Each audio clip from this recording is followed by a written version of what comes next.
little coated in a sticky film of hangover and tomato juice. On the other hand, a parcel. Who could resist a parcel? A mysterious one yet.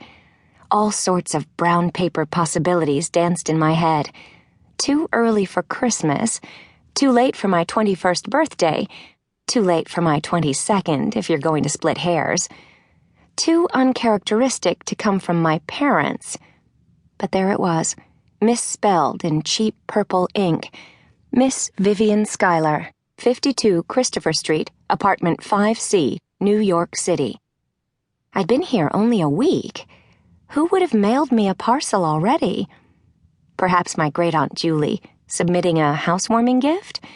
In which case, I'd have to skedaddle on down to the P.O. hasty-posty before somebody there drank my parcel.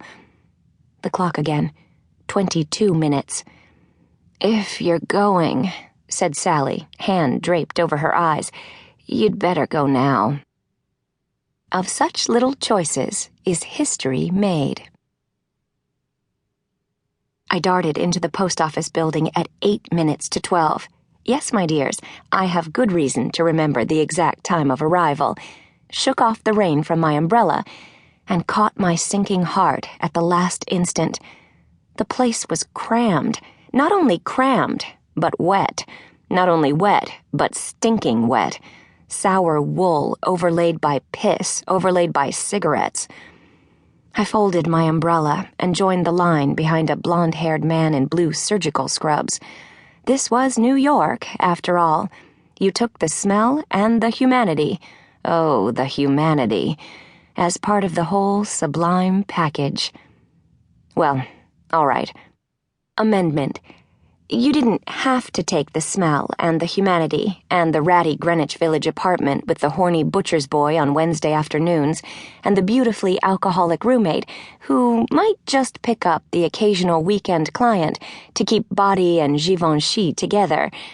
Not if you were Miss Vivian Schuyler, late of Park Avenue and East Hampton, even later of Bryn Mawr College of Bryn Mawr, Pennsylvania. In fact, you courted astonishment and not a little scorn by so choosing.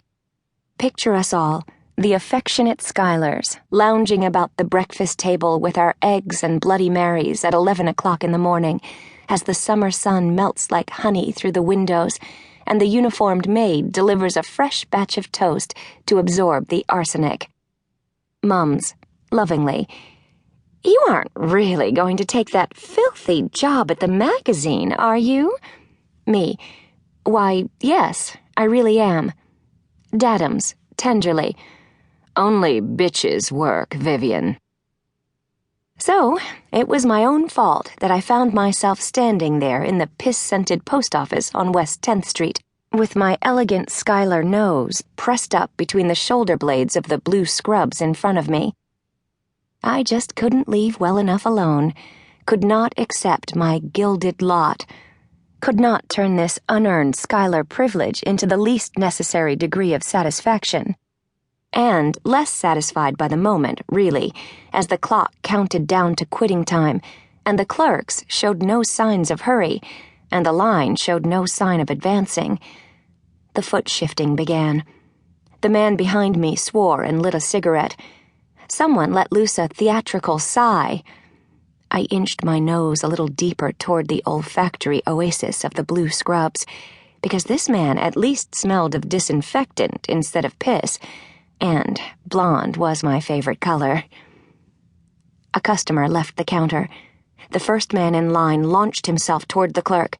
The rest of us took a united step forward. Except the man in blue scrubs. His brown leather feet remained planted, but I realized this only after I'd thrust myself into the center of his back and knocked him right smack down to the stained linoleum. "I'm so sorry," I said, holding out my hand. He looked up at me and blinked, like my childhood dog Quincy used to do when roused unexpectedly from his after-breakfast beauty snooze. "My word, were you asleep?" He ignored my hand and rose to his feet. "Looks that way." "I'm very sorry. Are you all right?" "Yes, thanks." That was all. He turned and faced front.